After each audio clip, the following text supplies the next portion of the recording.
إذن السلام عليكم ورحمة الله تعالى وبركاته. اليوم برفقة الرئيس أردوان اللي كيحاول أنه يحضر لنا واحد الوصفة من الكراب بواحد الطريقة فنية رائعة على يد الرئيس أردوان، اللي هو الأستاذ ديالي اللي علمني ركوب القارب وعلمني كيفاش أنني نصيد وعلمني أنني ناخد تجربة. تحية ليه وديديكاس للناس ديال الوالدية كاملين، والله يجازيه بخير. هاد الإنسان راه رائع، تهلاو في الرئيس ديالنا، تهلاو فيه بزاف. راه اللي ما عاش راه ما عرفو. واللي دخل الوالدية يقلب على حوتو. مرحبا به الناس ذوي الكرام. المهم كيف كتشوفوا معنا هانتوما الطريقة انه شد وقرد الكرابة بطريقة رائعة. كيف كتشوفوا كينقي.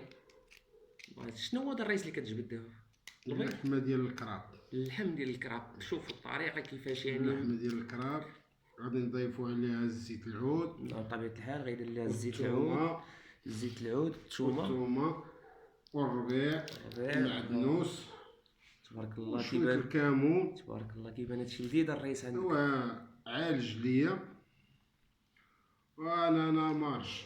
عليكش برافو عليك والله، الا ما عندي ما نتسالك. المهم هانتوما يعني هذا هو الرئيس ديالنا أردوان، تحية ليه. ها هو كيف كتشوفوا معنا. واللي تلفات لي شي حاجة مرحبا به. مرحبا به. يعني الاستعمال ديال الحوت كيفاش نطيبو. ها هو انا عطاني رجل ديال الكرابه، هرست وحده ها هي كيف كتشوفوا معايا هنايا، ولكن ما فهمتش كيفاش ندير ليها وخليت الرئيس رضوان هو اللي كنشوفوا منه كيفاش. معلم انها رائعه الشباب، تذوقوها كتخليك في واحد الطاقه واحد الحيويه، ويعني مزيانه بالنسبه للمناعه ولا هذا. دونك نكملوا العمليه مع الرئيس ديالنا. كيف